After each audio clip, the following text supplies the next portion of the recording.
Well, anyway, Brian, right here at the top of the program is generally where we get acquainted with what's going on in our lives here. We don't do like the WWE does. We don't have the Hell in a Cell before we have a Hell in a Cell, or we don't have a Royal Rumble before we have a Royal Rumble. We do the show, and we have a brief, very minimal conversation before the program so as not to talk and catch up, and then, well, we've done really the show, right? That's why we sound just like two bros catching up on the phone. Just two bros. Bro A and Bro B. See, we don't, if we had four guys, we'd have to include Bro D. But we catch up. Let's see, it would naturally follow. That was a sleeper joke. Took me a second. Yeah, well, see, I'm a sleeper kind of guy. So we catch up here at the top of the program on what's going on in our lives, and sometimes we just refer to it and gloss over terms. Happy talk. Just what's going on. Sometimes it's what's going on in our lives. Sometimes it's what's going on in the news. It's something funny, something ironic, like rain on your wedding day. That's actually more like just bad luck. But it's something that, some amusement, some people can get some entertainment out of. And since I talked to you, it's only been a couple of days, there's really nothing entertaining happened in my life. So I thought I would turn to the news because I looked on the Yahoo thing. And there's always the funny story about somebody just doing something really stupid or some crazy, thought-provoking thing going on. It just makes you go, or whatever. Something of an entertaining, uplifting, lighthearted, little way to break into the program. I looked at the news today. There is no happiness. There is just misery and fucking negativity in every area of fucking news. Of every headline that there was an argument in Congress and fucking so-and-so reveals tumors and so-and-so was dead for days before the body was found. I mean, just fucking ridiculous. What the fuck? Even we, with our not only amazing talent, but also questionable taste, can't make fun out of this shit. And then I found something here, and I haven't even clicked on it because I wanted to wait to reveal it to you as well as the world for the first time. But do you remember, as I was there then, in TNA, when they brought in the NFL football player named Pacman Jones? Oh, yeah, we just saw him. He was at one of the WWE events in the crowd. Okay, well, he was, this was, God, almost 20 years ago now.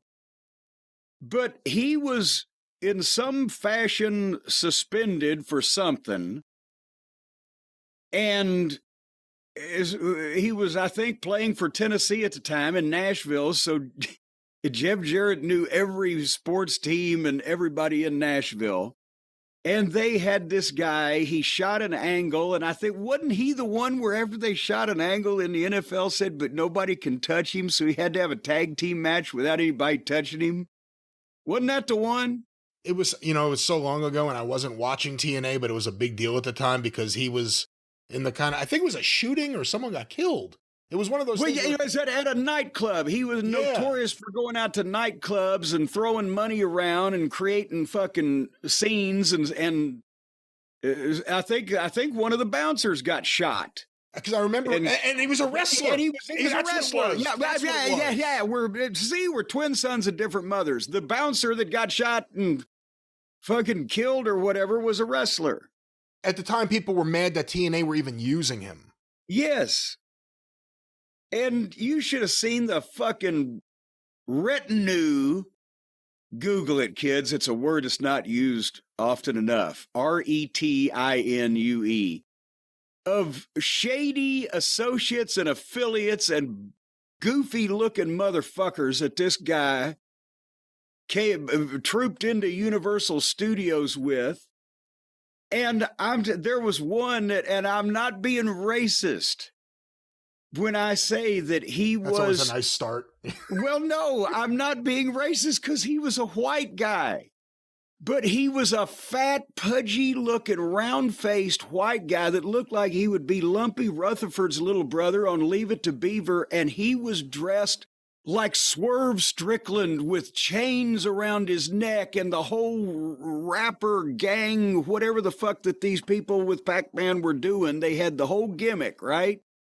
But here's this fucking fat, floppy, flat-footed fucking fat white guy that was dripping in chains and bling and fucking whatever, that they were using him to run around and do their errands, and they'd pull up in the fucking limo and the blah, blah, blah. And so anyway, Pacman Jones, and then there was a bunch of the guys there go, oh, he plays in the NFL because they're football fans, going up wanting to meet this fucking cretin. But anyway, he was an unsavory person for a number of fucking reasons back then, and now I just looked at USA Today Sports is in a headline. Ex-NFL player Pacman Jones reveals he never used his own urine in NFL drug tests. Oh, no wonder he fits in wrestling. Would you like to, I'm clicking on this now to see how he claims that he did this. Outspoken advocate of cannabis. It sounds like it. And even revealed last year that he smoked marijuana before playing in NFL games. But an interview that aired Tuesday, Jones came clean about how he concealed his marijuana use to avoid getting in trouble under the NFL's substance abuse policy, said he never used his own urine in league drug tests. I cheated the program, Jones said. It was Howard Finkel's. Like I was... Poor Fink. No, like I was really good. People don't know how smart I am, but like I can say it now. I don't play no more. But like I've never used my urine for a urine test. Not one time. Sanders, the show's co-host, Deion Sanders, I guess. He's a football feller, right? Oh, he's an amazing athlete. He was a baseball player and a football player, and now he's a head coach. Well, there you go. Well, he tried to tell Jones that such cheating, quote, can't happen today. Oh, yeah. Apparently, he's still beholden to the folks at the NFL, is Deion, because the NFL has made it harder for players to do that. Jones disagreed with Sanders. It can happen if you know what you're doing. Don't say it can't happen, Pop. Hey, Pop, don't say it can't happen. The reason it can't, because they go in there with you right now, Sanders said of NFL drug testers. No, they go in there and watch you pull it out. And Jones said, you can still get them. What does he do? I got the fake dick. It's gotta be a fake dick. You don't think it's like a tube next to his dick that he holds and like there's some kind of apple juice or something? I think no. Here's what's going on is he's got a Swedish made fake dick, because you know the drug test guy is going to have to give it a couple of strokes with the 5-knuckle shuffle to get it a little harder, just to make sure that he's getting a good look at it. So it's got to be one of those flesh-like fucking things that you can kind of pump a little bit, and then you take the... You seem to know about these things. Well, yeah, and then you take the surgical quality balloon filled with your legitimate urine that you're squeezing between your butt cheeks, and you clamp down on it, and it shoots right out the fucking end of the fake dick. Huh. And it's right into the fucking drug tester's hand. If he wants to hold a cup to it, you know, he can do that too. Wait, does the drug tester hold the cup? Well, no, with me, they just held their hand out, and I would just kind of fill up their palm a little bit. You seem to know a lot about the prosthetic penis market. And what's going on it. I worked as a tester, but anyway. And by the way, I made the Howard Finkel joke for anyone who just thinks I was being mean to the Fink for no reason, because that was, I believe Howard Finkel was the one who did the drug test for Hulk Hogan, it turned out, years ago. Yes, it was. Well, he didn't do it. he provided the evidence of the urination, and Hulk did the rest. We don't want to, Howard was a mere pawn in the game, as It was they his say. urine. It was his urine, wasn't it? Yeah, well, no, it was. But when he handed it to Hogan, he said, "This is urine." So Hogan thought it was his. But anyway, the point I'm making is, here is old Deion Sanders, old Neon Dion, I think I remember they used to call him. He's trying to take up for the NFL. Oh, they can't do that today, please. No. And this fucking guy, oh, yeah, they can. And, oh, hold on. Sanders' co-host, Roxy Diaz, asked Jones how he could still evade testing under the league policy today. You want me to tell you how? I'm going to give you all the secrets right now. All right. But Sanders, who doesn't drink or smoke, wouldn't let him say more. Nope, Sanders said. Jones continued, the cups they give you. Sanders then shut it down before Jones could explain. Oh, what a heel. I want to hear this. Apparently everybody does, including the players in the NFL. The cups they give you. I mean, he starts with that. Where could that go? What does that mean? The cups they give you. Well, see, that's why I was saying it's better to take it in your bare palm. See, it proves my point. It doesn't prove any point. Was that your point? Well, that was at some point that was. But hold on, let's see. Jones was the 6th overall NFL draft pick in 2005, went on to play for 4 NFL teams, including the Tennessee Titans and Cincinnati Bengals, last played in the NFL in 2018. But in 2007, he was suspended for the entire season. So that's when it was, under the league's personal conduct policy after a number of off-the-field incidents and run-ins with the law. In 2008, he was suspended another 6 games after an alcohol-related incident in Dallas, which led to increased drug testing for him, including, he said, every other day and even when he was out of the country. I don't know if somebody did he have a personal fucking piss boy following him around every 48 hours? Yeah, what's the cost to the NFL of having someone tested every other day? I believe that's an exaggeration. I don't know, but now I'm willing to be shown proof otherwise. But nevertheless, who in wrestling had a reputation for being the best at getting around the drug test? Like Tom Zink, it turned out he had more weed in him than any human being on the planet. You couldn't hide that. Well, no, he didn't get around anything. That's what I'm saying. Right there in front of it. I'm saying a lot of guys, you couldn't hide anything. They didn't even try to. Was there anyone who was specifically known as being good at getting around the drug testing? Well, that's almost self-contradictive, because if you were particularly good at getting around it, people wouldn't fucking know. Unless you bragged in the back, unless you told the other boys what was going on. Well, then you're a fucking moron. I mean, everybody, at some point or another, everybody is probably beaten the system.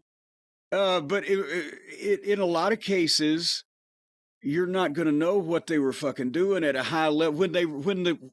If the office really cared and were really taking the results legitimately, if it was during one of those eras and the guys at the top were getting by with something, I don't know that maybe even their best friend or two might know, but I don't think it would be public. But when they did drug tests, like you said, Zink in WCW.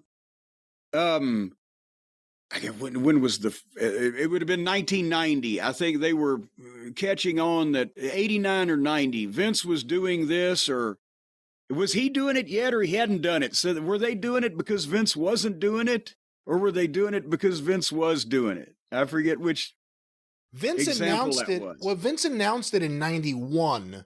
When everything really started getting a lot of publicity. 89, I think, is when they started changing things, because that's when Linda McMahon heard that George Zaharian was under investigation.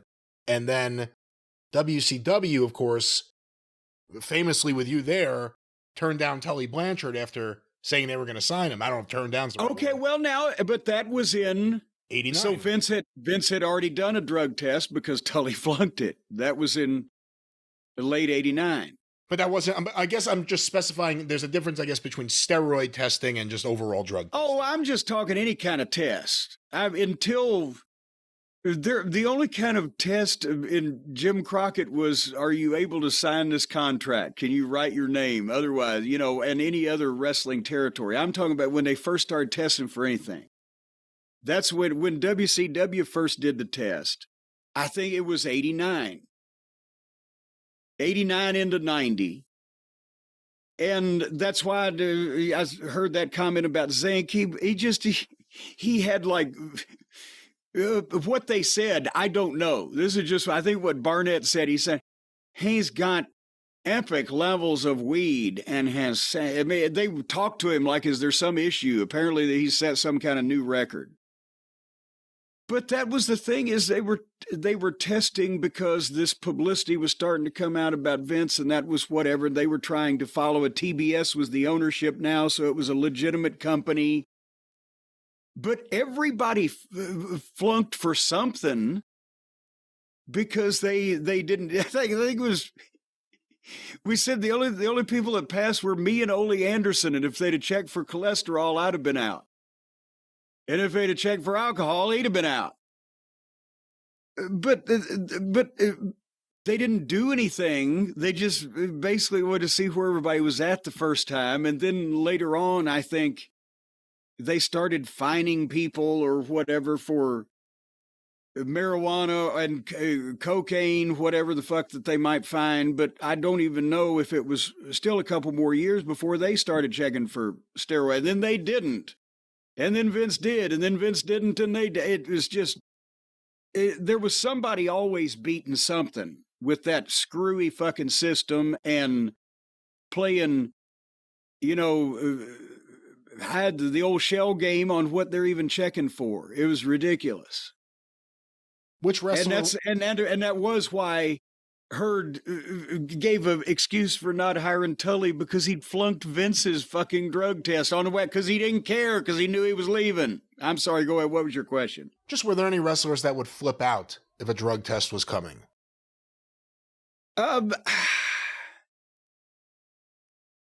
Again, they did most of that in the WWF on the road. I wasn't there. I wasn't even there. I certainly wasn't having anybody tested for food in Smoky Mountain Wrestling, to paraphrase Dutch's old joke. And that was where a lot of the WWF tests happened, was on the road, because TV was awful busy. They did do a few at TV. I was actually kind of insulted the first time that they asked me, like, what the fuck? Seriously? But I don't remember anybody storming out of the fucking building. And then we had with OVW. Well, no, I'm just thinking with OVW, because it was a developmental program, we had in Kentucky more testing going on from the athletic commission than the office did of those guys after their initial. And that wasn't even as extensive a physical and, health check as they would do later on. Then they didn't, unless somebody had a goddamn issue that made a headline, they didn't send anybody around to make anybody in developmental piss. But state athletic commission every once in a while would, or, check you for fucking steroids or weed or whatever the fuck. But the WWE wasn't even looking that close to those guys then.